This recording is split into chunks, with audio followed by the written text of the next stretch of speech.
अगं ये माधुरी, अगं चहा ठेवू का तुझा? हाँ बाबा 2 मिनटं बस ब्रश करके आई। पूनम, नाश्ता देतीस ना? हाँ आ रही हूँ बाबा।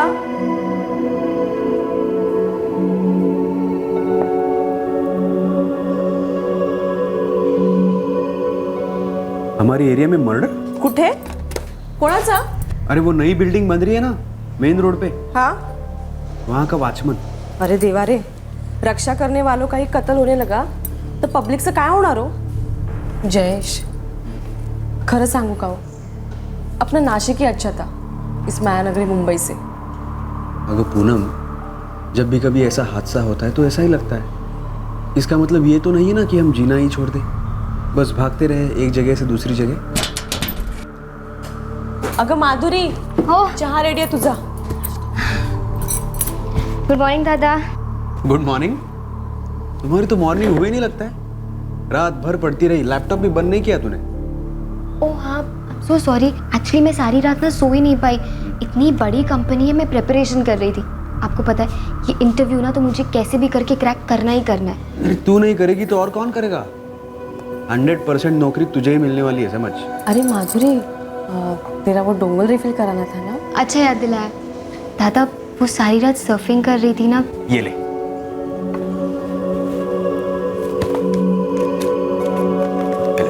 अब दादा ये ज़्यादा है, मुझे सिर्फ 500 ही चाहिए। ये सब सोचना तेरा काम नहीं है। तेरी पढ़ाई में कोई कमी नहीं आने दूंगा मैं। अरे तू ही तो स्कॉलर है हम दोनों में। बहुत आगे जाना है तुझे, बहुत आगे, समझी? ये ले पकड़। थैंक यू दादा।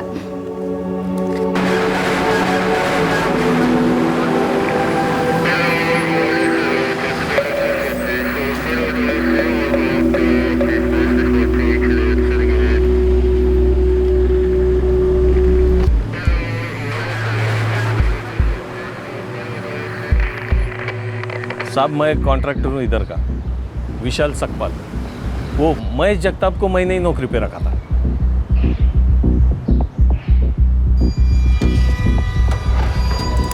वॉचमैन की नौकरी ज्वाइन किए हुए जगताप को सिर्फ 25 दिन हुए थे।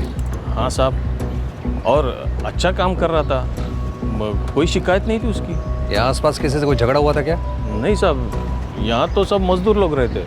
अब उनकी सिक्योरिटी के लिए मैंने वॉचमैन रखा और उसी का मर्डर हो गया। इन मजदूरों में है कोई लफड़े वाला? कोई सज़ा वगैरह काट के आया हो? पता नहीं साहब, काम पे वक्त तो कोई टेंशन नहीं है।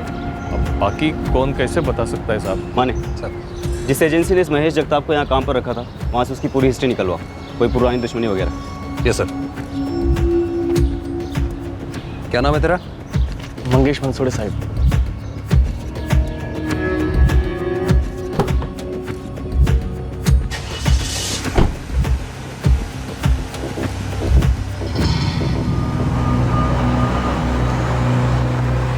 माधुरी साटम ने सुबह के अखबार में उसके घर के पास हुए वॉचमैन महेश जगताप के कत्ल के बारे में पढ़ा था, पर उसे पता नहीं था कि यह पुलिस टीम उसी कत्ल की छानबीन कर रही है।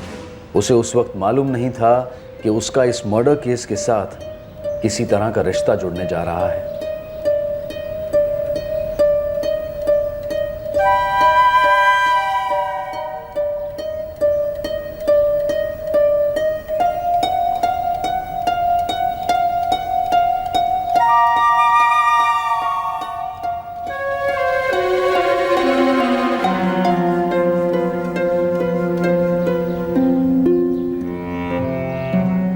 कुछ खाएगी? तेरे लिए ऑर्डर दूं? नहीं, आईने ने जल्दी कराने को बोला है। तेरे लिए फ्रेंडशिप बैंड। पापा देख लेंगे। तेरे लिए फोन खरीद के दूं? नहीं नहीं, पापा देख लेंगे ना। तो ऐसा क्या दूं जो तेरे बाबा ना देख सके? कुछ नहीं, काय ना का।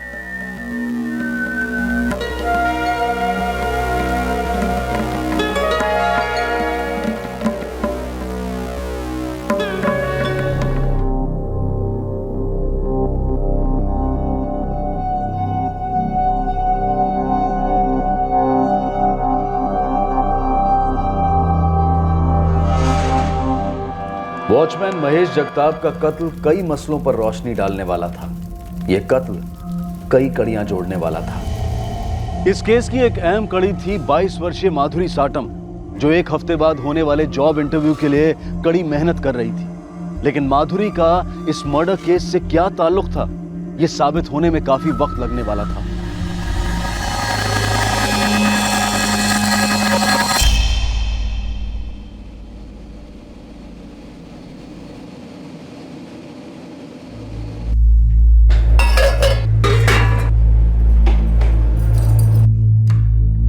माधुरी, चाय पीने का मन करे तो दूध और अदरक का पानी अलग से उबाल के रखा है, पी लेना। हो भाभी, good night. Good night.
Watchman पकड़ो उसको, वॉचमैन! अरे वो भाग रहा है! वॉचमैन पकड़ो उसको! रुक! अबे रुक साले! अरे वॉचमैन पकड़ो उसको, देखो टाकी के पीछे भागा। क्या हुआ शंभू साहब? अरे वो देख, वो टाकी के पीछे भागा। जा पकड़ उसको, जा जल्दी, जा भाग। रुक! शंभू, क्या चल रहा है? अरे जैसे अभी कोई यहाँ से उधर कर भाग रहा था, मैंने अपनी आंखों से देखा, चेहरा ढका हुआ था साले ने।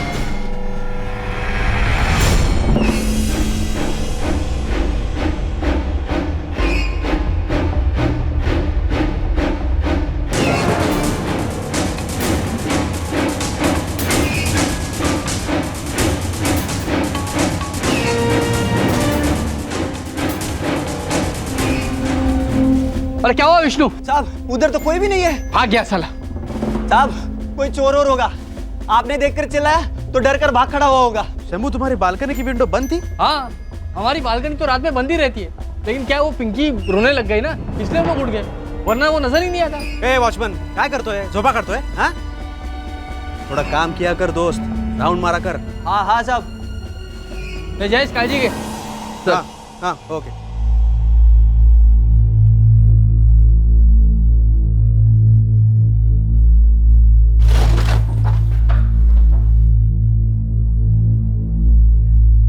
काय झालं? अरे वो शंभू ने किसी को बालकनी से कूदते हुए देखा। कौन था वो? अरे होगा कोई चोर वोर, भाग गया होगा। तू सो जा, फिक्र मत कर।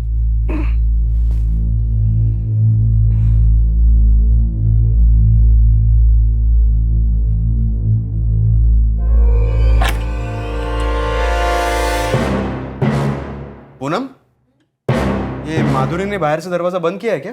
नहीं, मुझे नहीं मालूम। माधुरी, माधुरी, ए माधुरी, माधुरी, सो गई क्या माधुरी? माधुरी दार उघड। माधुरी,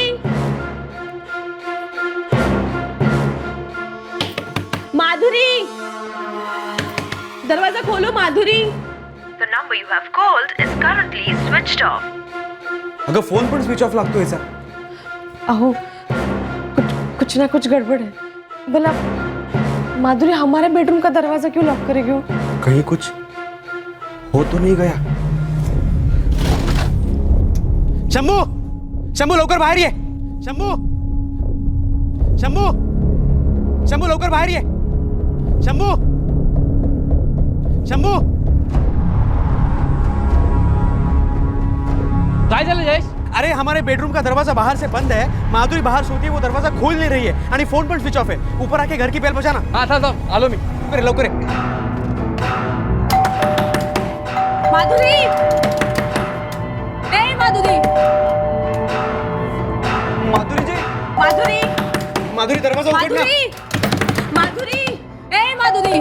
अहो माधुरी कभी इतनी गहरी नींद में नहीं सोती. जरूर कुछ ना कुछ हुआ है. विक्रम बोल. जयेश, घर की चाबी है तेरे पास? अरे नहीं यार, चाबियां हम हॉल में रखते हैं. तू एक काम कर, तू और शंभू बाहर का दरवाजा तोड़ने की कोशिश कर, मैं अंदर से दरवाजा तोड़ता हूँ. यार वो कह रहा है बाहर से दरवाजा तोड़ दो. वैसे भी अभी इतनी रात में चाबी वाला कहाँ से मिलेगा? चुप साला, एक तो अपना काम ठीक से नहीं करता और ऊपर से बातें बना रहा है. शंभू जोर से धक्का लगाते हैं, मे बी लॉक अंदर से टूट जाए. ठीक है? माधुरी, ए माधुरी, माधुरी दरवाजा उघड.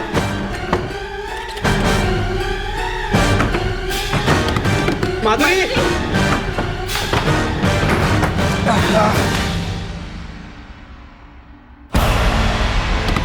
माधुरी, ए माधुरी, माधुरी दरवाजा उघड.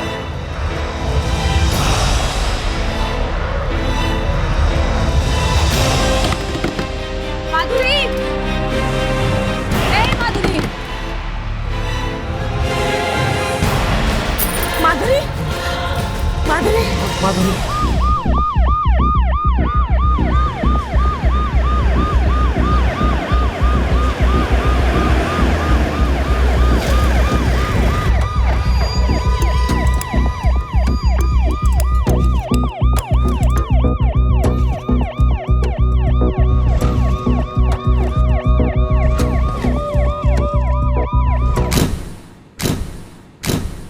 फोन कंपनी का ऑफिस खुलते ही सबसे पहले माधुरी का नंबर 44567898 को सर्विलेंस में डाल दो.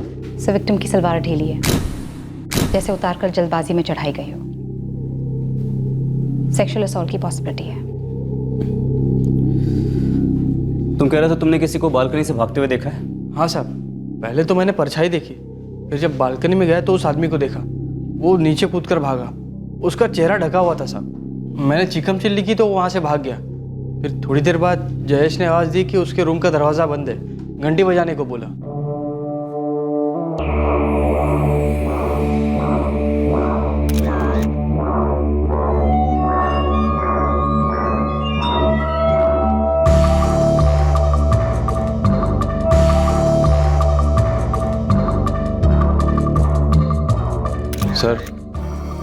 सर हम सबने बाहर से दरवाज़ा तोड़ा और जयेश ने बेडरूम का दरवाज़ा अंदर से खोलने की कोशिश करा था.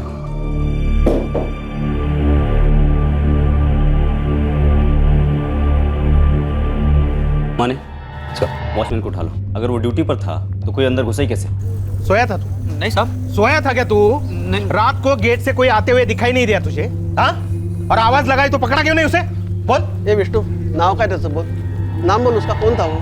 अरे बोलना, कौन था वो? तेरा साथीदार था क्या वो? नहीं साहब, ऐसा मत बोलो. मैं तो गेट पर ही था, आई शपथ राउंड मार रहा था साहब. लेकिन मुझे नहीं पता वो आदमी कौन था और कहाँ से आया. तेरे को कितनी बार बोला था मैंने राउंड लगाने का? रुको, बार बार. रुको. क्या हुआ तुझे? साहब आड़े हाथों लेना है इसको. हमने इसे हमारी सिक्योरिटी के लिए रखा है और ये रात को राउंड लगाता है क्या करता है पता ही नहीं साहब. मुझे तो दाल में कुछ काला लग रहा है साहब. जैसे ही शंभू साहब ने आवाज लगाई मैं गेट से भागा आया. उन्होंने कहा कि टंकी के पीछे की तरफ भागा है, तो मैं टंकी के पीछे की तरफ भागा. लेकिन साहब वहां पर भी कोई नहीं था. कहाँ गया था वो? उस तरफ. देखा?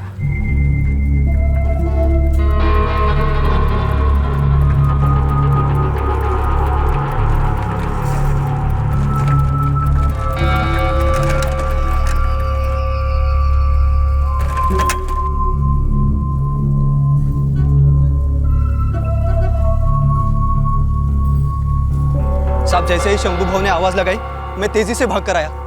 साहब मैंने हर जगह हर कोना देखा, लेकिन कोई नहीं था.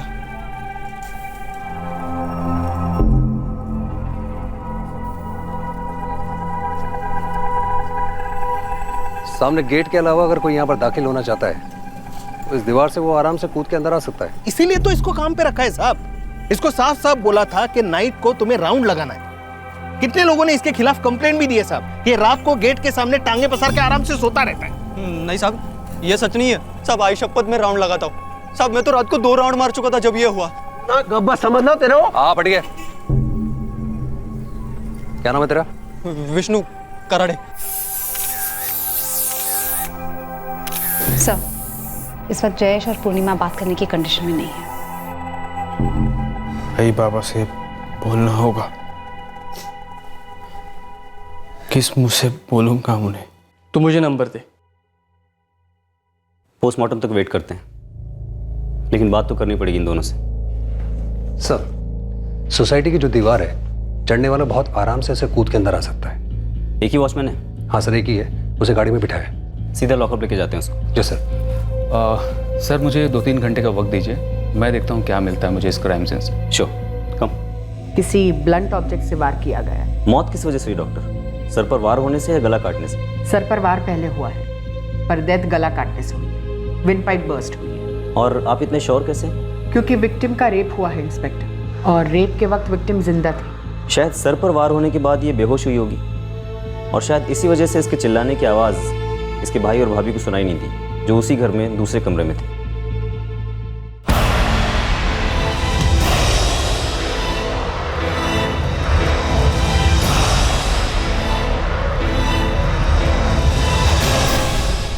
विक्टिम के प्राइवेट पार्ट्स में सीमेन के ट्रेसेस भी मिले हैं। बेडरूम में इसके भाई और भाभी सोए हुए थे, और उनके रूम का दरवाज़ा बाहर से लॉक किया गया था।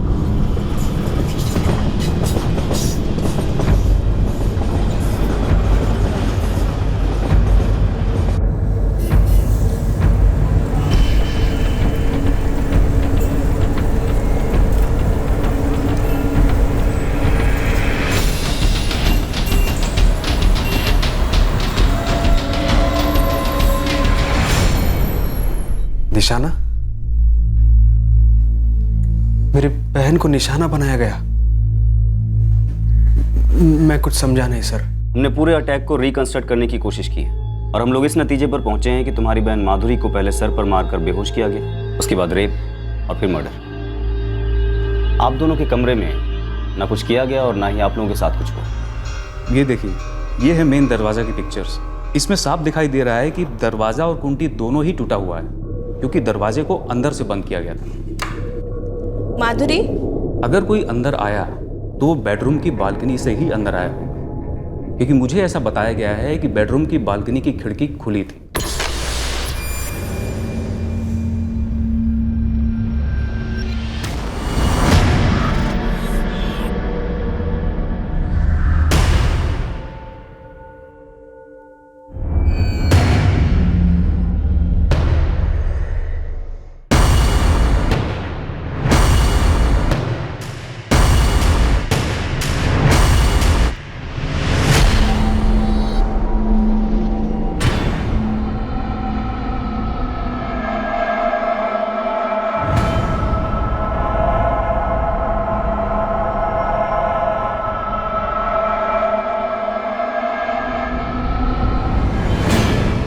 पहले विक्टिम के सर पर मारा गया, जिससे वो बेहोश हो गई।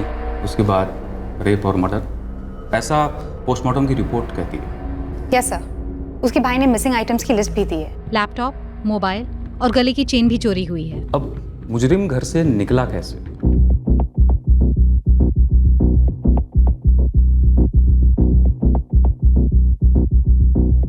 मेरे हिसाब से कल्प्रिट हॉल की खिड़की से नीचे उतरा, वो बेडरूम के बालकनी से बाहर नहीं गया, क्योंकि बेडरूम का दरवाजा तो उसने पहले से ही बाहर से बंद कर दिया था। बेडरूम का दरवाजा भी बाहर से बंद था और मेन दरवाजा भी अंदर से बंद था। अजीब बात है, जहाँ से आया था उसी रास्ते से क्यों नहीं गया? सर, बेडरूम में चुराने के लिए जयेश और पूर्णिमा दोनों के मोबाइल वहीं थे, और अलमारी भी।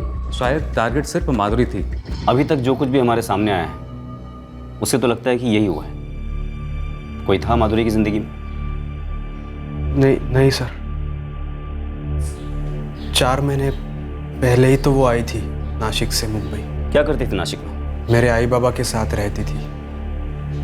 इंजीनियरिंग पास किया फर्स्ट क्लास में, और यहाँ आके जॉब के साथ साथ MBA करने का भी प्लान था उसका। साहब, हमारी माधुरी बहुत होशियार थी, बहुत मेहनती थी। वो दिन रात सिर्फ पढ़ाई करती थी। यहाँ पर किसी से कोई दोस्ती, कोई अनबन, कोई छेड़छाड़, ऐसा कुछ भी हुआ? नहीं सर, इंटरव्यू देने के लिए घर से बाहर जाती थी और फिर घर आके दूसरे इंटरव्यू की तैयारी में लग जाती थी। मैडम मैं गरीब इंसान हूँ मैडम, 2 पैसे बचाने के लिए कभी कभी डबल शिफ्ट करता हूँ और इसी के कारण कभी कभार आँख लग जाती है। मैडम मैं मानता हूँ मेरी गलती है, लेकिन मैं किसी खूनी के साथ नहीं मिला हूँ। कभी किसी को कॉलोनी के आसपास भटकते हुए देखा था? कभी किसी पर शक हुआ था? नहीं मैडम।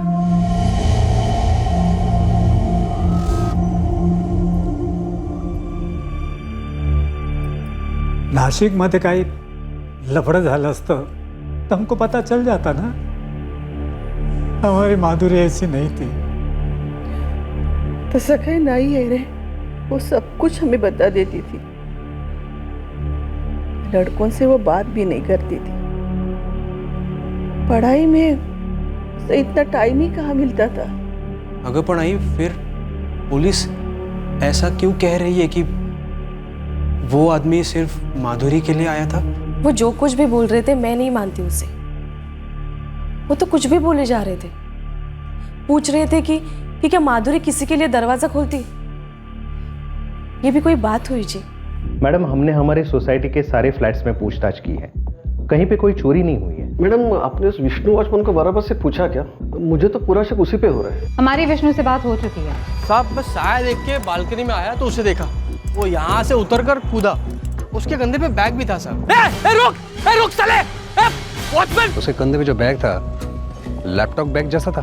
हाँ साहब वही रहेगा, अंधेरे में कुछ ठीक से दिखाई नहीं दिया। फिर उसके बाद तुमने उसको यहाँ से उतर के पीछे भागते हुए देखा? हाँ साहब, वो पीछे टाकी की तरफ भागा, वहाँ पे कॉमन बाथरूम है ना उस तरफ। तुम्हें बिल्कुल याद नहीं कि कैसा दिखता था वो? साहब जवान ही रहा होगा, वरना ऐसे ऊपर चढ़ना उतरना, और चेहरे पे कुछ बांधा हुआ भी था। किससे बांधा था? रुमाल से? नहीं साहब, हम लोग वो ठंडी में पहनते ना मंकी कैप, वो बांधा हुआ था, और अंधेरा भी काफी था।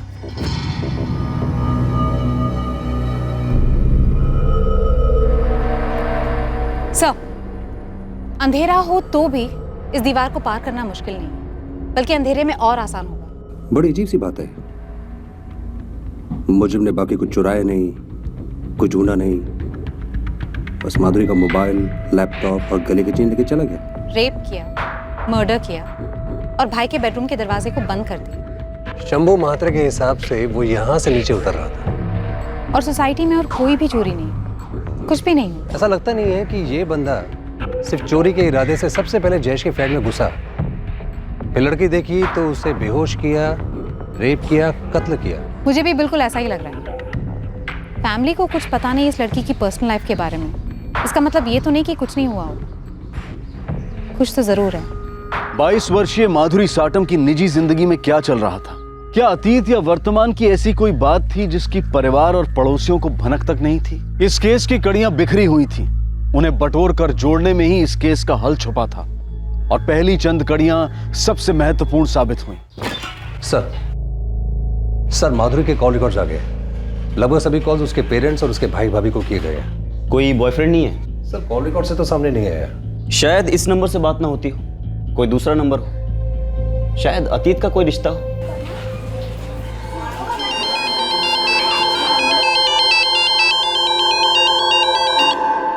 हेलो हेलो, कौन बोलता है? अरे कौन बोलता है रे बाबा?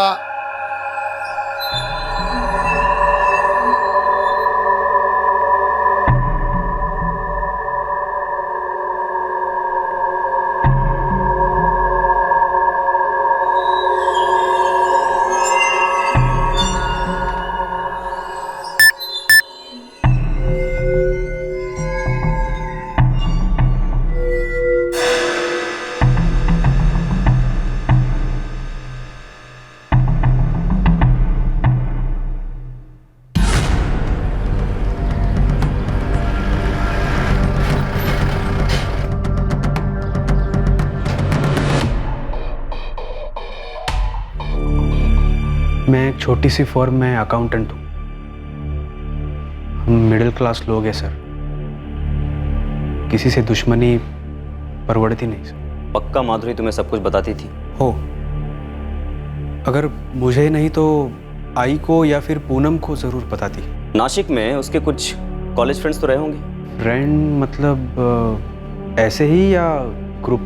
हाँ मतलब क्लासमेट्स, मोहल्ले की सहेलियां वगैरह।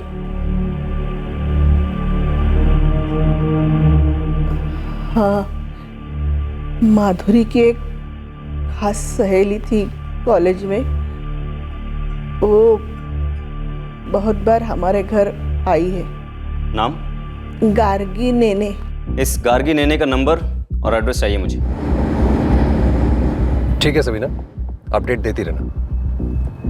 सर वो सागर निवास कंस्ट्रक्शन साइट पे जो वॉचमैन पे हमला हुआ था, हाँ वो निकला आईसीयू से बाहर, आउट ऑफ डेंजर है? सर उसे होश आ गया और सबीना उसका स्टेटमेंट ले रही है। गुड।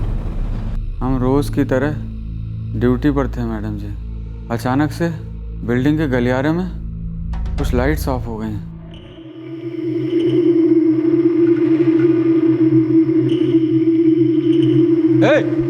कौन है? कौन है? कौन है? कौन है उधर? हम जाके देखे तो वहाँ कुछ बल्ब गायब थे। हमको लगा कौनो बल्ब चुराने आया है।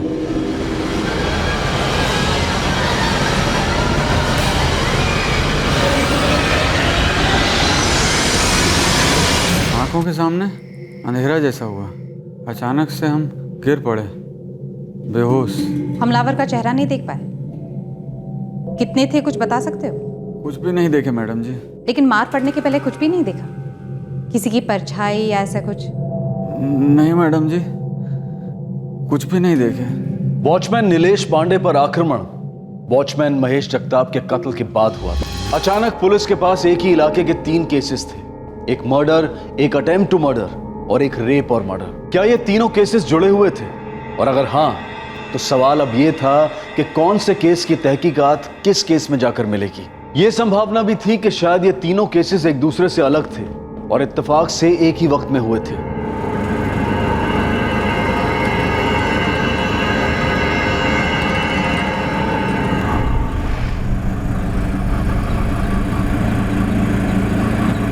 मी मुकेश नेने आणि ही माझी मुलगी गार्गी नेने। हमें थाने पुलिस की तरफ से फ़ोन आया था। ठीक है, तुम्हें बसा, मैं अभी साहब को इन्फॉर्म कर देता हूँ। कधी कधी झालं है? 3 दिन हो गए। माधुरी फ्रेंड थी तुम्हारी? बेस्ट फ्रेंड थी। पूरे इंजीनियरिंग में हम एक साथ थे और फिर एमबीए करने के लिए वो मुंबई चली गई अपने दादा के पास। गार्गी, इंजीनियरिंग के दौरान माधुरी का कोई बॉयफ्रेंड था? कोई बॉयफ्रेंड नहीं था। इन सब चीजों के लिए टाइम ही नहीं था उसके पास। सर, माधुरी एकदम क्लियर होती। पहले करियर सेट करना है और फिर ये सब। बॉयफ्रेंड ना सही, लेकिन क्या कोई ऐसा था जो उसका पीछा करता था? One sided lover? कभी किसी ने उससे इस तरह की बात करने की कोशिश की? सर, एक बार ऐसा कुछ हुआ था। क्या हुआ था? सर, जब हुआ माधुरी ने उसे तभी सेटल कर दिया। क्या हुआ था? कौन था? प्रदीप साठे।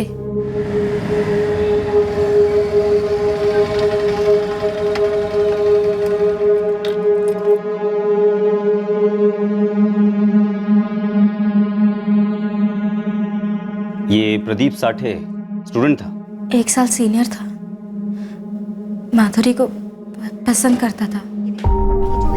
वो माधुरी मैडम। दिव्या, आजा। ये देख माधुरी, बड़ी छुपी रुस्तम निकली तू। छुपी रुस्तम आनी मी, कुछ भी मत बोल। एक रुस्तम छुपाया जो तुमने हम सबसे। एक मिनट। माधुरी, दिव्या की बच्ची, कोई मिला नहीं ना तुझे सुबह से? अरे मेरी छोड़, लेकिन तुझे तो मिल गया ना। पूरे कैंटीन में बात हो रही है। What nonsense. दिव्या, मुझे इस टाइप के जोक्स ना बिल्कुल अच्छे नहीं लगते। मैं तो वही बोल रही हूँ जो पूरा कॉलेज बात कर रहा है। क्या बात कर रहा है पूरा कॉलेज? यही कि वो 4th ईयर वाले प्रदीप के साथ तेरा चक्कर है। 4th ईयर का प्रदीप? कौन है ये प्रदीप? कौन है ये प्रदीप? चल ज्यादा ड्रामा मत कर, ठीक है? थाम। 4th ईयर का प्रदीप मतलब प्रदीप साठे? गार्गी तू तो बन मत। माधुरी क्या बोल रही है ये? तूने मुझे भी नहीं बताया। चुप गार्गी। दिव्या किसने बोली ये बात तुझे? नाम बता। कॉलेज में सभी लड़के बात कर रहे हैं कि प्रदीप ने हर जगह पे तेरा ही फोटो लगाया है। उसके फोन के डीपी पे, वॉलेट में, और तो और उसका बुकमार्क भी तेरा ही फोटो है।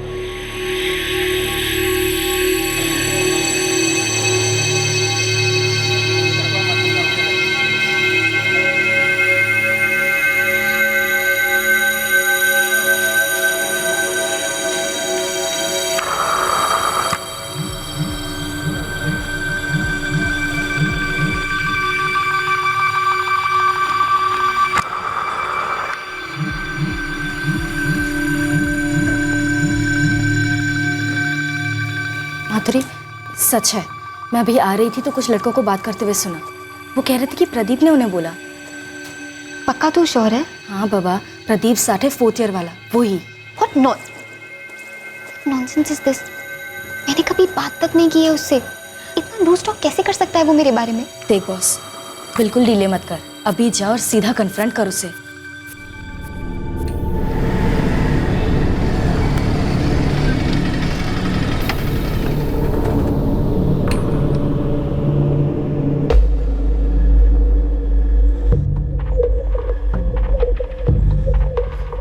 हाय माधुरी। प्रदीप तुमसे कुछ बात करनी, आओगे 2 मिनट? तो कम।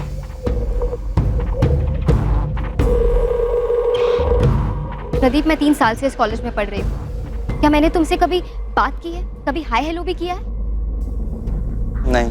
कभी तुम्हारी तरफ देखा भी या ऐसे कुछ एक्सप्रेस किया किसी के थ्रू जिससे तुम्हें लगे कि मैं तुम में इंटरेस्टेड हूँ? नहीं। तो फिर क्यों दुनिया भर में बोलते फिर रहे हो कि तुम मुझे लाइक करते हो? लेकिन मैं सच में तुम्हें लाइक करता हूँ। देखो अपनी लाइकिंग ना तुम अपनी जेब में रखो, समझे? मेरा नाम क्यों उछाल रहे हो बाहर? मैंने ऐसा कुछ भी वल्गर या इंडिसेंट नहीं कहा है माधुरी।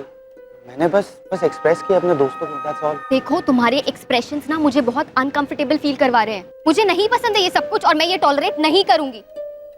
अब मैं अपनी फीलिंग्स एक्सप्रेस करने के लिए प्रिंसिपल के पास जाऊं या पुलिस के पास? बोलो। माधुरी ने उसी टाइम हैंडल कर लिया था, हमें लगा सब कुछ नॉर्मल हो गया है। लेकिन सब कुछ नॉर्मल हुआ नहीं था, राइट? हो सर, 1 हफ्ते बाद अचानक से आप एकदम सरप्राइज ही समझ लीजिए। हमने सोचा भी नहीं था कि ऐसा होगा। क्या?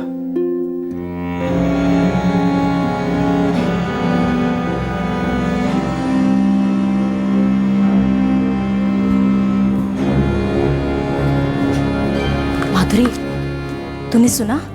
वो प्रदीप साठे है ना, उसने कॉलेज छोड़ दिया। उस बात की वजह से? पता नहीं, ही ड्रॉप्ड आउट, और वो भी लास्ट सेमेस्टर में। स्ट्रेंज। समझ नहीं आ रहा मुझे इस बात पर टेंस होना चाहिए या खुश। मुझे नहीं मालूम यार, बस इतना पता है कि अब वो कॉलेज में नहीं है। कहाँ चला गया था प्रदीप साठे? माहिती नहीं सर, ये 2 साल पहले की बात है, और उसके बाद उसके बारे में कुछ सुना नहीं। माधुरी ने भी कभी उसके बारे में कुछ नहीं सुना? नहीं सर, मुंबई जाने के बाद कुछ हुआ हो और उसने मुझे बताया नहीं तो मैं नहीं कह सकती। ये प्रदीप साठे नासिक का है? सच कहूँ तो मुझे उसके बारे में कुछ नहीं मालूम, कभी जानने की कोशिश ही नहीं की। माधुरी ने कभी कोई और बात तुमसे शेयर की थी जो उसे डिस्टर्ब कर रही थी? नहीं सर, पर अब ऐसा लग रहा है काश उसके साथ थोड़ा और टाइम स्पेंड किया होता। कबूल ही नहीं कर पा रही कि वो बस दुनिया में नहीं है। इस प्रदीप साठे की डिटेल्स हम लोग इसके इंजीनियरिंग कॉलेज से निकलवा सकते हैं, उनके रिकॉर्ड्स में जरूर होगी।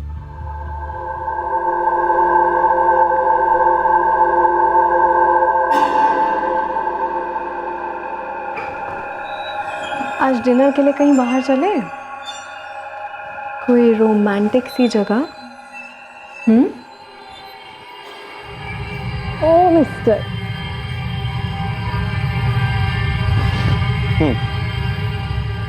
अगर ऑफिस में वर्कलोड कम हुआ तो 200%। अरे इतने फोन और मैसेज करूंगी कि ऑफिस वाले खुद बोलेंगे जाओ यार जाओ। Okay madam.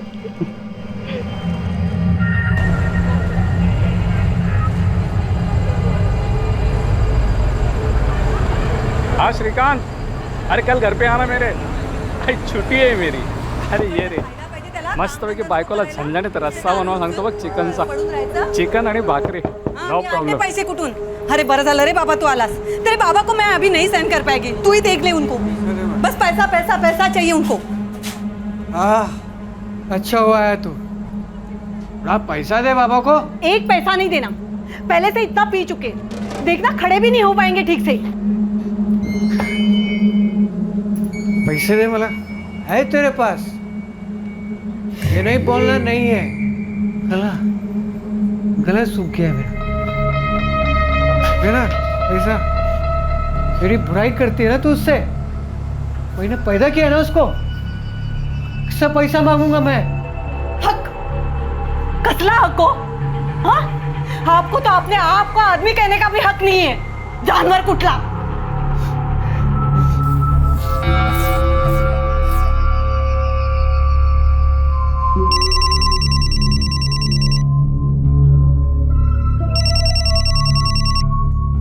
Hello, Pradeep Sathe. या स्पीकिंग. आप कौन? मैं इंस्पेक्टर अनिल मराठे बोल रहा हूँ. किस बारे में बात करनी सर? एक भयंकर मर्डर हुआ है, उस बारे में. भयंकर मर्डर?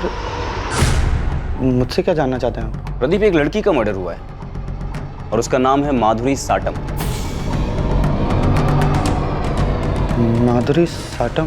ये नाम सुन के कुछ याद आया तुम्हें?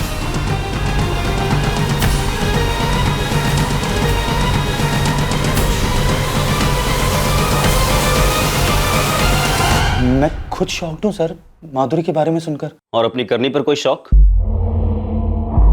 ये क्या आरोप लगा रहे हैं सर? माधुरी मेरा पास था. ठीक नहीं था. एक खट्टा सा स्वाद रह गया था दिल में कहीं. ऐसा कुछ भी नहीं था सर. किसी को लाइक करना कोई क्राइम नहीं है. ठीक है, मैंने जिस तरह से अपने दोस्तों को बोला वो गलत था, पर मुझे अपनी गलती का एहसास उसी वक्त हो गया था. अब मैं अपनी फीलिंग्स एक्सप्रेस करने के लिए प्रिंसिपल के पास जाऊं या पुलिस के पास? माधुरी, आई एम सॉरी. मैं तुमसे पूछने ही वाला था. क्या? यही कि जो मैं तुम्हारे लिए फील करता हूँ. फिर वही बात. तुम पागल वागल हो क्या? मैं तुम्हारे बारे में तो क्या किसी के भी बारे में ऐसा फील नहीं करती. और आज के बाद मेरे बारे में किसी से कोई बात मत करना. माधुरी, दिल से कह रहा हूँ सॉरी. आगे से ऐसा कभी नहीं होगा. तुम्हारे सॉरी बोलने से ना कुछ ठीक नहीं हो जाएगा. जो बकवास फैलाकर रखी है ना तुमने कैंपस में, जाके पहले उसको ठीक करो. अगर अगली बार मुझे ऐसी किसी अफवाह का सामना करना पड़ा ना, तो तुम्हें मेरे स्ट्रिक्ट एक्शंस का सामना करना पड़ेगा. मुझे बहुत शर्म आई. इतना गंदा लगा अपने आप के बारे में कि मैं अपनी शक्ल माधुरी को कभी नहीं दिखाना चाहता था. इसलिए मैंने वो कॉलेज ही छोड़ दी. और तुम्हें लगता है कि तुम्हारा ये हृदय परिवर्तन वाला झूठ हम लोग मान लेंगे? सर, आप लोग क्या मानेंगे या क्या नहीं मानेंगे वो मैं नहीं जानता, लेकिन कॉलेज छोड़ने के बाद आज 28 जून 2016 को मैंने माधुरी का नाम पहली बार सुना. प्रदीप, कॉलेज छोड़ने के बाद और क्या क्या किया तुमने? मैंने दूसरा कॉलेज ज्वाइन किया और अपनी इंजीनियरिंग कंप्लीट की. फिर उसके बाद जॉब की. अपनी दोस्त अंकिता से मुझे सच्चा प्यार मिला, जिससे मैंने शादी की. अब मैं सेटल्ड हूँ सर, और माधुरी से मेरा दूर दूर तक का कोई वास्ता नहीं है. लेकिन दूर दूर से सुपारी तो दी जा सकती. ऐसा नहीं है सर. मैं मानता हूं कि आप लोगों की इन्वेस्टिगेशन आप लोगों को मेरे पास तक ले आई है, पर वो मेरा पास था जो आप लोगों को मेरे पास तक लाया. मैं अपना पास भुला चुका हूं सर. वो मेरे लिए क्लोज चैप्टर है. मैं जाऊं सर? लेकिन फोन चालू रखना, हम लोग कभी भी फोन कर सकते हैं. सर, प्रदीप साठे ने इस साल माधुरी को कोई फोन या कोई मैसेजेस नहीं किए. लगता तो नहीं है इसने कुछ किया होगा, पर फिर भी अतीत के घाव, खासकर ये इश्क मोहब्बत वाले, अक्सर नासूर बन के पनपते रहते हैं. पूरा चिट्ठा खुलवाता हूं इसका पिछले 2 सालों का. सर, इस प्रदीप साठे को पूरी तरह से हम रूल आउट तो नहीं कर रहे, लेकिन एक तरह से हमारे हाथ में कुछ है नहीं. चलो अभी के लिए मान लेते हैं कि प्रदीप कातिल नहीं. फिर कौन है? कौन है जिसे माधुरी से इतनी नफरत थी, इतना गुस्सा था? सर, 4 महीने पहले तो माधुरी मुंबई आई थी एक नई जिंदगी बनाने के लिए. होनहार थी, मेहनती थी. कोई उससे जल गया क्या?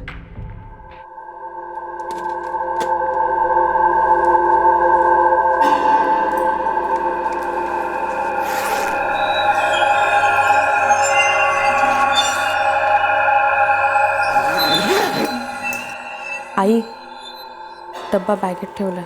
आपके ट्रेन का टाइम हो गया.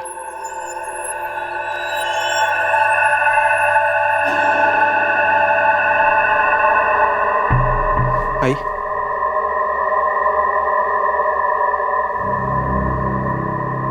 ये हमारे माधुरी के साथ ही ऐसा क्यों हुआ जयेश?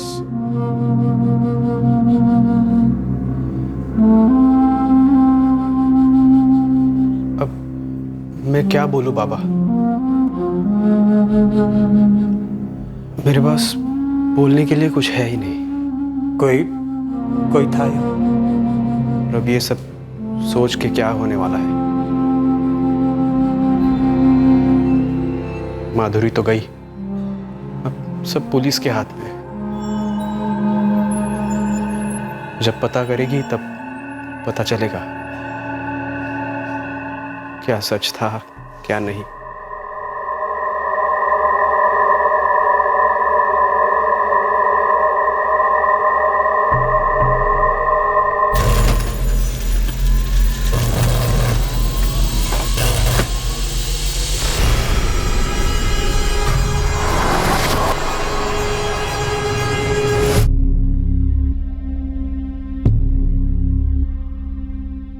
सोसाइटी में पहरा बढ़ा दिया गया. लोग आतंकित थे. माधुरी के घर वाले इस बात को स्वीकार ही नहीं कर पा रहे थे कि माधुरी अब उनके बीच नहीं है. मानो एक रात अचानक से एक तूफान आया और उनकी सारी खुशियां रौंद कर चला गया. इस शोक मनाते घर से थोड़ी ही दूरी पर एक और परिवार अपने एक सदस्य के मारे जाने के गम में डूबा हुआ था, तो दूसरी ओर एक तीसरा आदमी अपनी तकदीर का शुक्रिया अदा कर रहा था कि वो उस पर हुए हमले में मारा नहीं गया. 12 घंटे की ड्यूटी लगेगी, सोच ले. हाँ साहब, चलेगा, मैं कर लेगा साहब. महीने का 2 ही छुट्टी मिलेगा, ऊपर मांगेगा तो भी नहीं दूंगा. वो भी चलेगा साहब. आज से शुरू कर. एक काशी, ये नकुल की जगह पे आया है, इसको काम समझा दे. चल. माधुरी साटम रेप और मर्डर केस में कड़ी इन्वेस्टिगेशन के बावजूद भी पुलिस के हाथ ऐसा कोई सुराग नहीं लगा था जो कि उन्हें मुजरिम तक ले जा पाता. दरअसल पुलिस गलत दरवाजों पर दस्तक दे रही थी, पर जब सही दरवाजा खुला तो सबको जबरदस्त शौक लगा. शौक इस बात का कि आखिरकार इन्वेस्टिगेशन का ये पहलू छूट कैसे गया.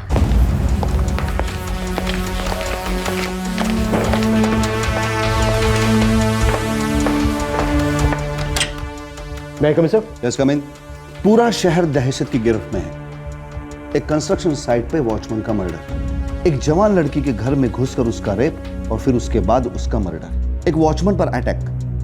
बस मैं यही चाहता हूं कि ये तीनों केस जल्द से जल्द सॉल्व हो जाए. हम लोग काफी कड़ी इन्वेस्टिगेशन के साथ साथ प्रिवेंटिव कदम भी उठा रहे हैं. नाइट पेट्रोलिंग डबल कर दी गई है और खबरी ओवर टाइम कर रहे हैं. पर मैं चाहता हूं कि ये काम और भी फास्ट हो.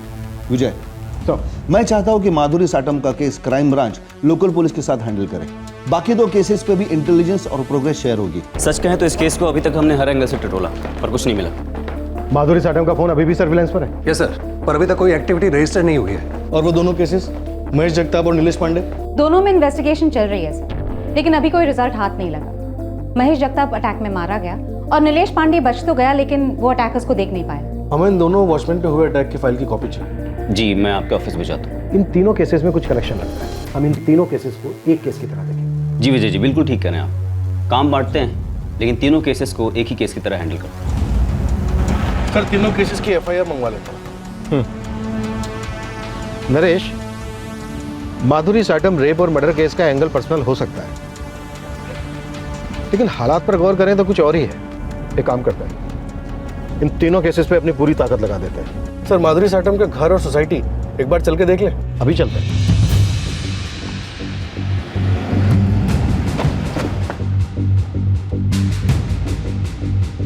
हेलो साहब, किससे मिलना है? Crime branch. सलाम साहब. 24 जून की रात को जो मर्डर हुआ था एक लड़की का, हाँ. उस रात को तू ही ड्यूटी पर था? नहीं साहब, मैं नहीं था. उस दिन ड्यूटी पर दूसरा वॉचमैन था. मुझे सोसाइटी का वो एरिया देखना है जहां से उस रात कातिल भागे थे.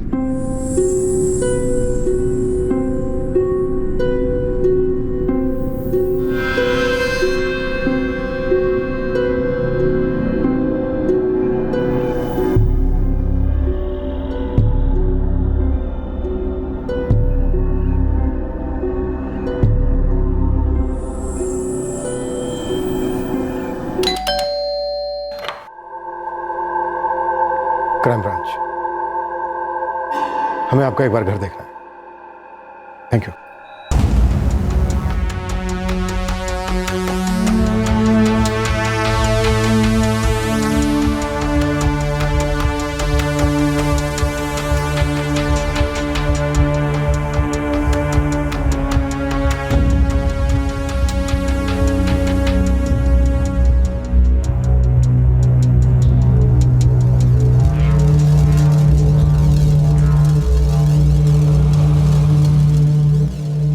सर, कुछ पता चला किसने किया मेरी बहन के साथ? अभी तक तो कुछ पता नहीं चला, लेकिन हाँ, हम उस तक पहुंचेंगे जरूर। हमारे इलाके के उस वॉचमैन के मर्डर की खबर पड़ी ना साहब, तो हमने सपने में भी नहीं सोचा था कि हमारे घर में कुछ ऐसा होगा। और मेरी इकलौती बहन थी साहब, 22 साल की, बहुत कुछ बनना चाहती थी। जो आपकी बहन माधुरी के साथ हुआ है ना, वो हम किसी दूसरी लड़की के साथ नहीं होने देंगे। नरेश, ये भी तो हो सकता है कि रैंडमली बिना कुछ सोचे कोई शख्स या गिरोह ऐसे ही लोगों पर अटैक कर रहा है। अभी कुछ देर के लिए माधुरी साटम का कोई पर्सनल एंगल होने की पॉसिबिलिटी को एक तरफ है, और इन दोनों केसेस पे देखो। हाँ बोला वजह साहब। ये मुझे किसी गैंग का काम लगता है। लेकिन हमने सभी चोरों के गैंग से उठवाया था। दोबारा उठाओ, दोबारा अच्छे से धुलाई करो। अगर ये कोई नया गैंग भी है तो पुराने गैंग से ही कोई टिप मिलेगी। जी नरेश, महेश जगताप केस की सारी डिटेल्स ले लो, हम साइट पर जा रहे हैं। Right sir. I am sure वहां से कुछ ना कुछ जरूर मिलेगा।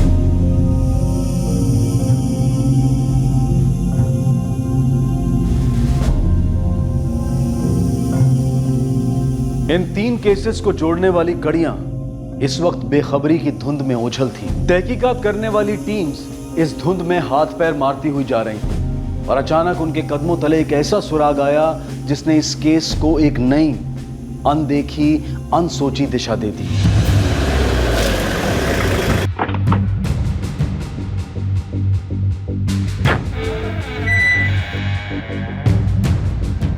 जी क्राइम ब्रांच। सबीना, क्या नाम बताया था उसका? अजीत सालवी साहब, वो वहीं का रहने वाला है। उसी ने सबसे पहले महेश जगताप की लाश को देखा था। इस अजीत को फोन करके बोलो आके हमसे मिले, हम लोग क्राइम सीन पर ही हैं। सर, वॉचमैन महेश जगताप की लाश जिसने सबसे पहले देखी थी, अजीत सलवी, वो पहुंचने वाला है। अजीत सलवी? हो साहब, मैं वॉचमैन महेश जगताप की लाश सबसे पहले तूने देखी थी? हो साहब, मैं वहाँ संडास जा रहा था।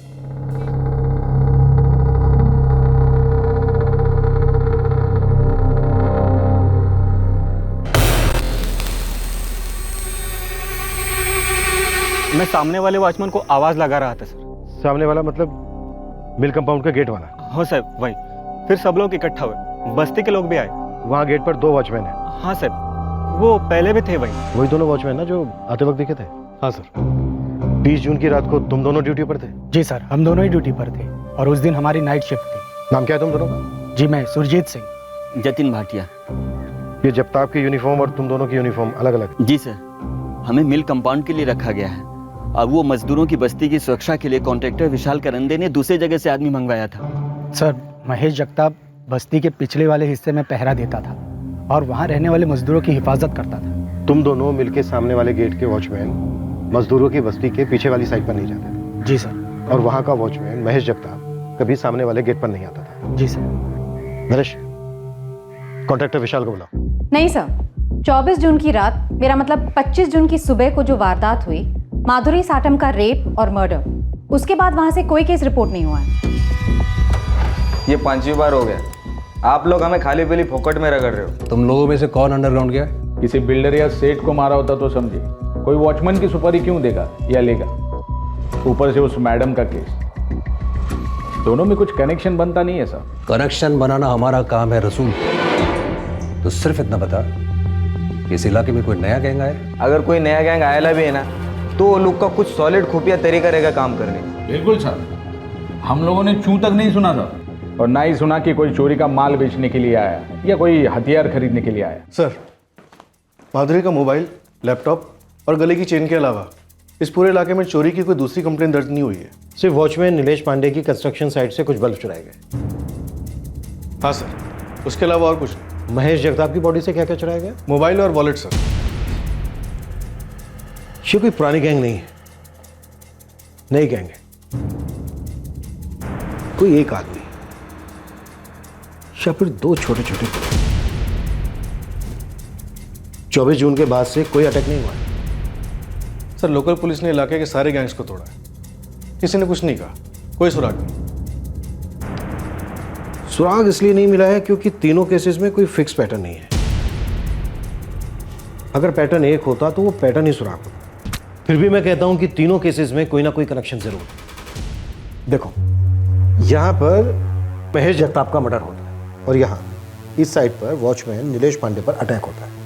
मान लेते हैं कि अब तक पैटर्न एक ही है, 2 वॉचमैन 2 बस्तियां, और फिर एक दिन बाद एक गली छोड़कर यहां पर माधुरी साटम पर अटैक होता है। यानी 3 अटैक एक दिन के गैप के बाद। शायद कोई सिंगल आदमी जो रात को ऐसे ही निकल जाता है, शायद कोई साइको। कॉन्ट्रैक्टर विशाल की क्या खबर है? सर, मैसेज आया था कि वो गांव गया, कल तक पहुंच जाएगा। हमें महेश जगताप केस में हमारी पहली लीड मिल गई। महेश जगताप ने अपने मर्डर से 25 दिन पहले ही ज्वाइन किया था, 26 में, और इससे पहले इन मजदूरों की बस्ती में कोई गार्ड नहीं था। सर, इस महेश जगताप को सिर्फ 25 दिन पहले ही काम पे रखा गया था। और इससे पहले? इससे पहले कोई भी नहीं था साहब। इस कॉन्ट्रैक्टर विशाल को हमारे कुछ सवालों के जवाब देने होंगे। हेलो हेलो, अरे कौन बोलते रे?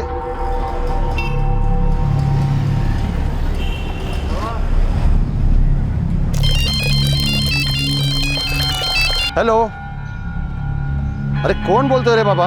हेलो हेलो,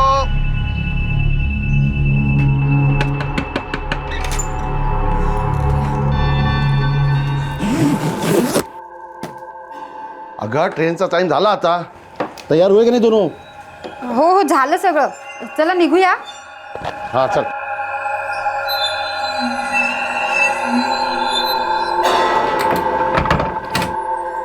तेव्हापासून तुम्हाला बोलतोय. हो.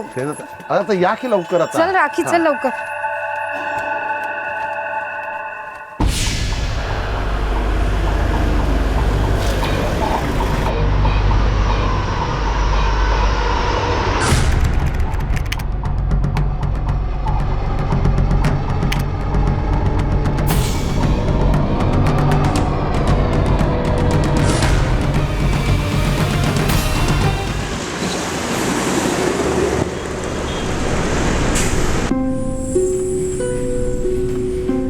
साहब वो मिल पिछले कई दिनों से बंद पड़ चुकी है, तो मैंने अपने साइट के वर्करों के लिए उसके मालिक से इसे किराए पे ले रखा है.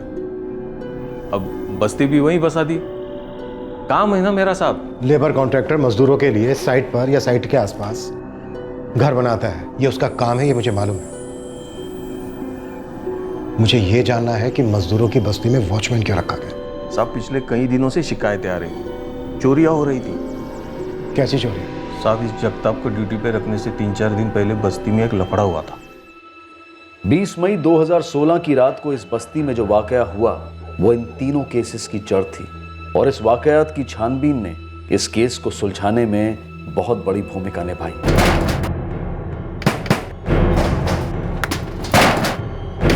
क्या हो रहा है यहाँ? कौन पत्थर मार रहा है?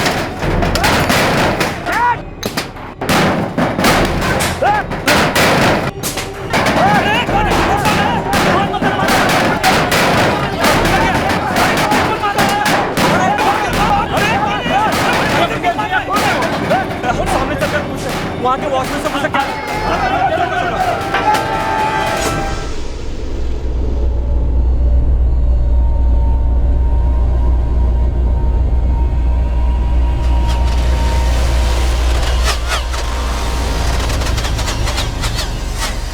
अगले दिन कई मजदूर आए साहब शिकायत करने. किसी के मोबाइल चोरी हुए थे, किसी के पैसे चोरी हुए थे, किसी के बर्तन तक चोरी हुए थे साहब. घरों में से? जी साहब.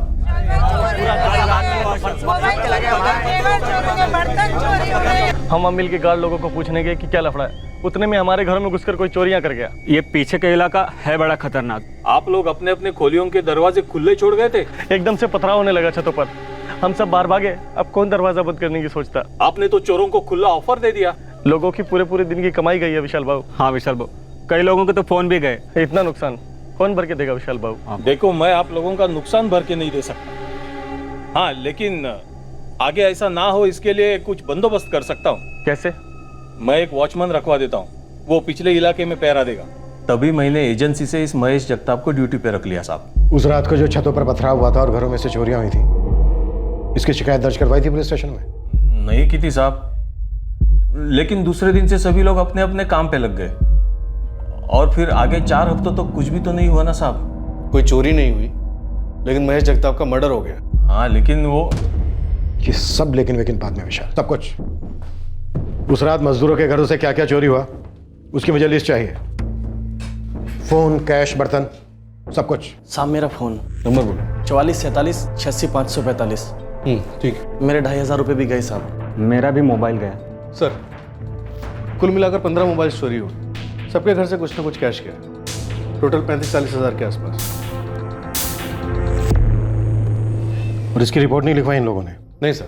जितने भी मोबाइल चोरी हुए हैं सबके कॉल रिकॉर्ड निकालो, तुक्का लगाते हैं, हो सकता है निशाना सही लग जाए। मुझे नहीं लगता है किसी एक आदमी का काम है, शायद कोई गैंग है, और इतना नया कि अभी तक रडार पर नहीं आया है। विजय जी, हमसे एक चूक हो गई कि पिछले वाले गेट पर पहले गार्ड था ही नहीं। इस बात को हमने टटोला नहीं, चेक नहीं किया। चुराए गए नंबर की कॉल डिटेल्स आ जाए, शायद वो नंबर की कड़ियां हैं इन केसेस को जोड़ने वाली।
सर, बस्ती से जो 15 फोन चोरी हुए थे उसमें से एक नंबर एक्टिव था जो अभी भी यूज में है। किसका नंबर है?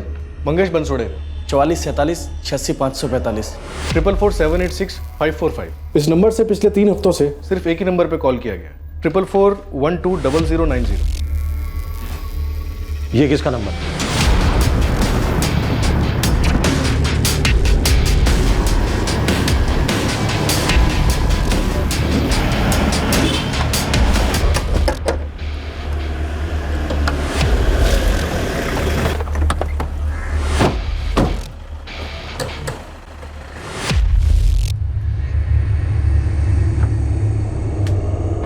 जी, क्राइम ब्रांच। 444 12 0090। तुम्हारा है नंबर? हो साहब। क्यों? तुम्हारे इस नंबर पर पिछले 3 हफ्तों से 444 78 6545 इस नंबर से कई बार कॉल आया है। इसका है नंबर? मेरे को मालूम नहीं साहब। आप नंबर बोलो साहब, मैं लगाता है अपने मोबाइल पे। 444 78 6545। The number you have called is currently switched off. बंद है साहब। तो किसका नंबर है मेरे को मालूम नहीं साहब। ये नंबर जिसकी हम बात कर रहे हैं ये चुराया हुआ नंबर है। और इस चुराए हुए नंबर से तुम्हारे इस नंबर पर कई बार कॉल आया है। साहब, मैं ये नहीं कहूंगा कि आप गलत बोल रहे हैं, पर मेरे को अभी याद आया साहब, ये नंबर से मेरे को बहुत बार फोन आया साहब। ये देखिए। एक मिनट सर, इस नंबर से कोई मैसेज भी है, 2 जुलाई को किया गया। राजीव।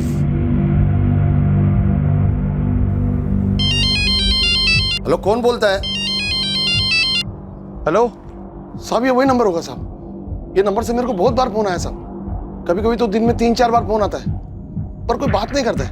कौन है राजीव? मैं नहीं जानता साहब। तुम्हारे घर में इस नंबर को तुम्हारे अलावा कोई और भी इस्तेमाल करता है? मजदूर आदमी हूँ साहब। मैं, मेरी बीवी और मेरी बेटी राखी, सब लोग यही फोन इस्तेमाल करते साहब। ये नंबर मीरा रोड की एक कंस्ट्रक्शन मजदूरों की बस्ती से चुराया गया। जानते हो वहाँ किसी को? राम मंदिर के पास नई बिल्डिंग बन रही है। मेरी साली रहती साहब वहाँ। वो और उसका पति वहाँ बिल्डिंग में मजदूरी का काम करते हैं। अमित मोहिते नाम है मेरे साड़ू का। अरे कल घर पे आना मेरे, आज छुट्टी है मेरी, आ जाओ यार। तुम अभी अपने साड़ू अमित को फोन लगाओ।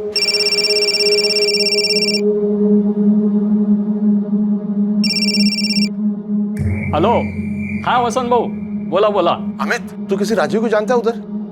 राजीव? हाँ, उसके फोन से मेरे को बहुत बार फोन आया था, पर कोई बात नहीं करता है।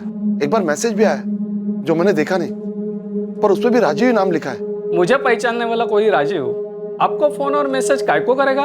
वो सब छोड़ना, तू किसी को जानता है क्या? हाँ जानता हूँ। कौन है? हमारे बाजू में एक बेवड़ा रहता है, चंद्रकांत सरोदे करके। उसकी पत्नी घर काम करती है, उनको एक बेटा है, उसका नाम राजीव है। वो करता क्या है? चोरी करता है साहब। मेरे साड़ू के पड़ोसी का लड़का है वो राजीव। वो कह रहा है कि वो चोरी चकारी करता है। अमित, मैं विजय, क्राइम ब्रांच से हूँ। जितना जल्दी हो सके तुम हमारे ऑफिस पहुंचो। हमें इस राजीव के बारे में जानकारी चाहिए। वसंत, तुम्हारी बेटी राखी इस राजीव को जानती है क्या? माहित नहीं साहब, अभी वो गांव में। फोन लगाओ गाँव में।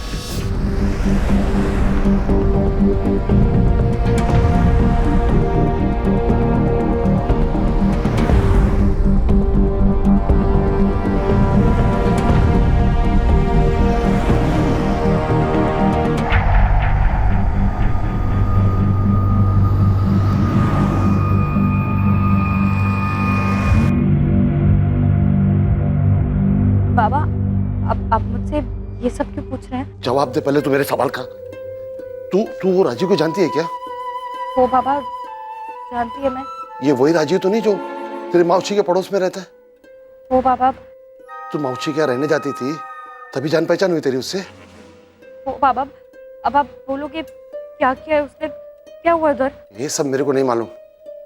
पुलिस वाले बोल रहे थे कि उसको पता नहीं चलना चाहिए कि पुलिस उसको ढूंढ रही है। आज के बाद तू उससे एक शब्द भी बात नहीं करेगी। बोला ना, बात नहीं करेगी।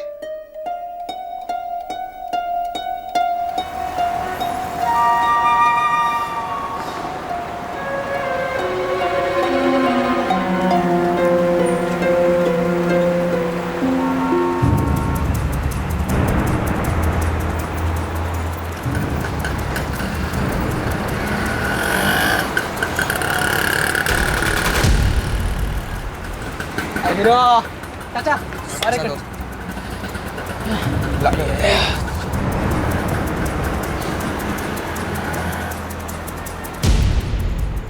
चैतन्य नगर में सर, 2 और लोग साथ में हैं।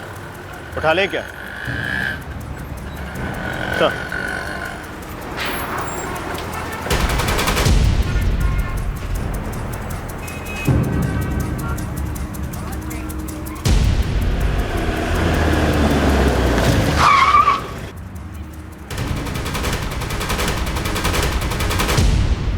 चल। कौन हो तुम लोग? काय झालं? Crime branch. चल बताते तुझे काय झाला। सब क्या करें सर? मैंने कुछ नहीं किया। सिर्फ 17 साल का है मेरा राजीव। मैं और मेरा बच्चा ही घर चलाता है साहब। उसका बाप बेवड़ा और नालायक है। आप उसको छोड़ दो साहब, कुछ गलतफहमी हुई है आपको। अगर कोई गलतफहमी हुई है तो हम उसे सुधार लेंगे। चुराया हुआ मोबाइल मिला है उसके पास। फोन साहब, फोन तो मुझे रास्ते पर पड़ा मिला था। और क्या क्या चीजें मिली थी तुझे रास्ते पर पड़ी हुई? और कहाँ है वो सब? छोड़ दो ना साहब, आप लोगों को ना सच में गलत फहमी हुई है। सब सीधा साधा लड़का हूँ, बाप बेवड़ा है मेरा, माँ का हाथ बटाने के लिए नौकरी करता हूँ साहब। आर के मिल कंपाउंड में मजदूरों की बस्ती पर पथराव, फिर चोरी, उसके बाद वहां के वॉचमैन महेश जगताप का मर्डर, फिर सागर लक्ष्मी निवास बिल्डिंग के नीलेश पांडे पर हमला, उसके बाद श्री सुनेत्रा अपार्टमेंट की माधुरी साटम का रेप और मर्डर। क्या बोल रहे हो साहब? मैं होटल में वेटर का काम करता है, चाय कॉफी का बिल फाड़ता है साहब। और आप वो कितना बड़ा बिल हमारे नाम पे फाड़ रहे हो? कुछ किया है क्या तुम लोगों ने? बोल दो साहब को कुछ किया है तो। साहब, आप लोगों ने गलत लोगों को अंदर किया है। सर एक मिनट।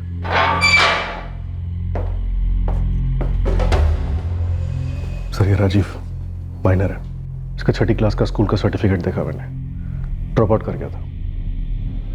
ये माइनर ना बड़े बड़े मेजर्स को पानी पिलाएगा, देखता ही ये गैंग को कंट्रोल करता है। लेकिन सर है तो माइनर, टच नहीं कर सकते। बाकी के दोनों मेजर लगते हैं। एक काम करते हैं, तोड़ते हैं और तबीयत से तोड़ते हैं। चल।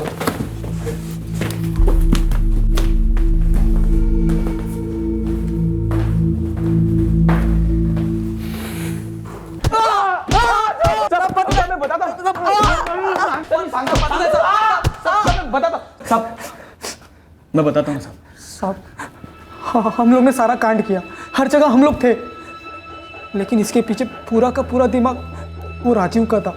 वो प्लानर है हमारा, बॉस भी।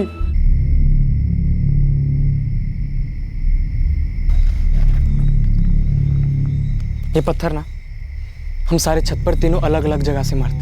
अपना गुड लक सही रहा तो सारे लोग डरकर दरवाजा खोलकर भागेंगे। उतने में ही हम अंदर जाकर झाड़ू मार लेंगे।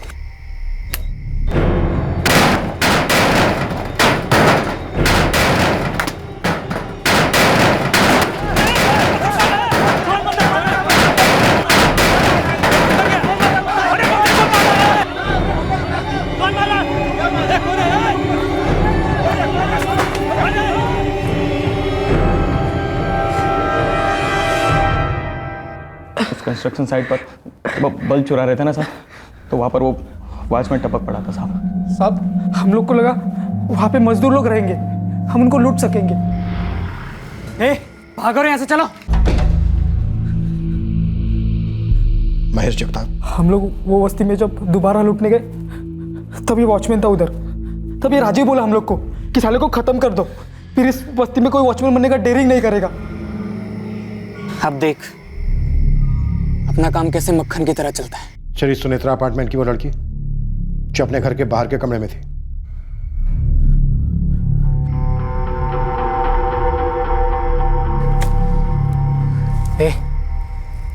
इधर का वॉचमैन गेट पर सोया रहता है। सुन बे राजीव, अब बस्ती लूटना एक अलग बात है। अभी ये बिल्डिंग है, ये कुछ समझा ना, इसे लफड़ाने का कुछ इधर। घर के अंदर चढ़कर लूटना हलवा नहीं है बे। तो क्या सुना है यहाँ पे कैमरे वैमरे होते हैं। ये देख, ये ना खास बिल्डिंगों के लिए। अपन को थोड़ा बड़ा तो सोचना पड़ेगा ना, वरना सारी लाइफ बस्ती में रहेंगे हम लोग। मुझे कुछ भी ठीक नहीं लग रहा है। अबे नहीं आने का है ना तो मत आओ तुम नहीं जाते अंदर।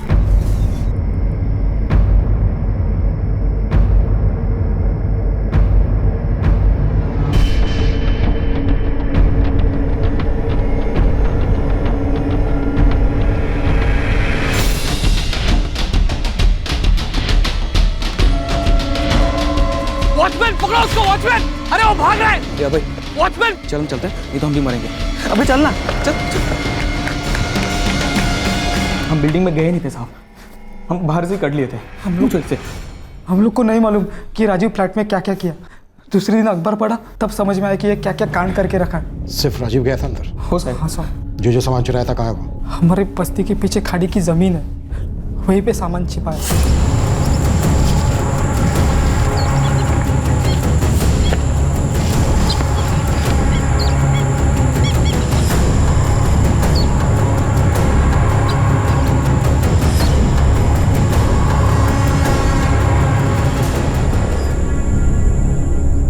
तेरे दोनों साथीदारों ने सब कुछ गलती है। झूठ बोल रहे हैं वो लोग, मुझे फंसा रहे हैं, मैंने कुछ नहीं किया है। बेटा अब कोई फायदा नहीं है, तुम लोगों ने जो जो चुराया था हमने सब बरामद कर लिया है, हथियार भी। तुम्हारी बस्ती के पीछे जो खाड़ी है ना, वहां से तेरे दोनों खास दोस्त दिनेश और अभय, दोनों का कहना है कि गैंग का बॉस तू है। वो दोनों तेरी सुनते थे। सब बोले वो लोग? हाँ ऐसा ही बोले। वो बोले कि सारी चीजें तू तय करता था, तू सोचता था, सारी प्लानिंग तेरी होती थी, वो दोनों तेरा हुक्म बजाते थे। वो लोग मेरी सुनते थे साहब, मैं छोटा हूं उन दोनों से। मालूम है मुझे, जानता हूं मैं, लेकिन ये मैं नहीं कह रहा, वो कह रहे अगर उन लोगों ने कुछ नहीं किया तो लूट का बराबर हिस्सा क्यों लिया उन लोगों ने? वो लोग कह रहे हैं कि सब कुछ तूने किया। अगर वो लोग वहां मौजूद नहीं थे और उन लोगों ने कुछ नहीं किया तो लूट का बराबर हिस्सा भी नहीं मिलना चाहिए था उन लोगों को। बकायदा गैंग बनाई थी हमने, उन्हें सब पता था कि हम क्या करने वाले हैं। राजीव, वो दोनों ये भी कह रहे हैं कि श्री सुनेत्रा अपार्टमेंट में सिर्फ तू गया था, वो लोग वहां नहीं गए थे, और माथुर के फ्लैट में जो भी हुआ वो तूने अकेले किया।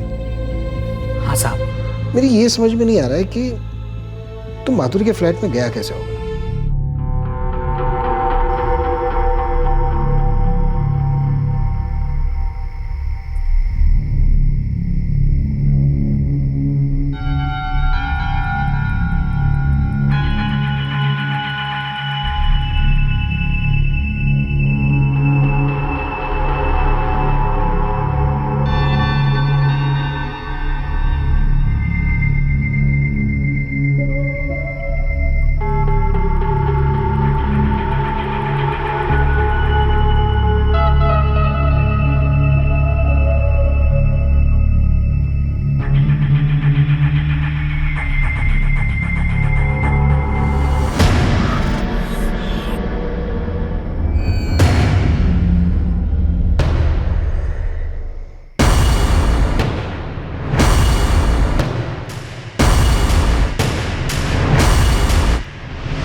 मैंने सोचा कि जाते जाते थोड़ा मजा कर लूं।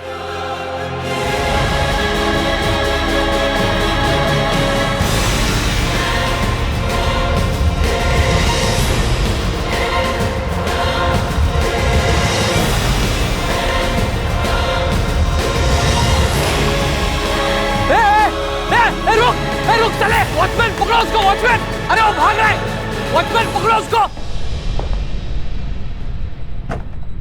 माधुरी का लैपटॉप है सर, उसका मोबाइल भी बरामद हो गया। तू सच में 17 साल का है? हाँ साहब। साहब और एक बात। बोल। वो लोग जो बोले कि मैं बॉस हूं गैंग का, ये बात सच है। और साहब ये भी बात सच है कि लूट का बराबर हिस्सा तीनों में बढ़ता था।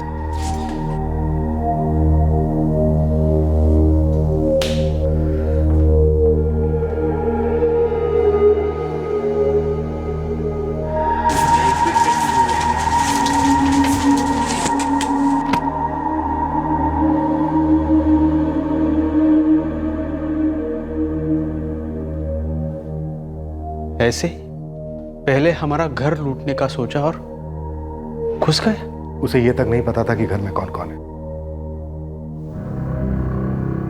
वो माधुरी को जानता तक नहीं था।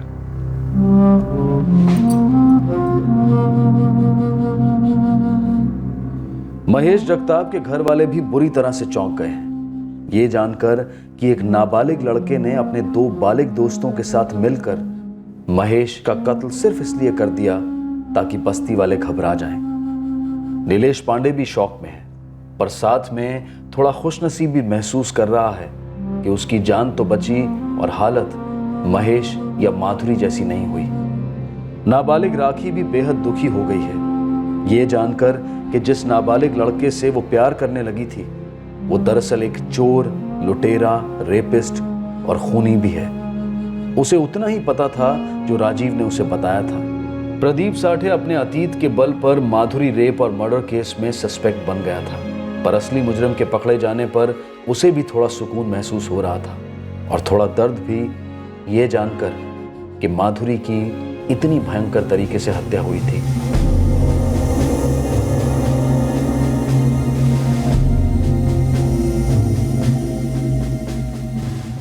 राजीव के दोनों साथीदार इस वक्त जुडिशियल कस्टडी में हैं। राजीव खुद जुवेनाइल कस्टडी में है। ये तीनों केसेस बेतरतीब थे। राजीव और उसके दो साथीदार रैंडमली अपना निशाना चुनते थे। राजीव और उसके साथियों का किसी भी विक्टिम के साथ कहीं से कोई निजी रिश्ता नहीं था। राजीव की गिरफ्तारी के कुछ ही दिनों बाद उसके पिता ने आत्महत्या कर ली। इसके पीछे कारण सिर्फ इतना था कि उनके पास शराब पीने के लिए पैसे नहीं थे। तहकीकात के दौरान राजीव की मोडस ऑपरेंडी सामने आई।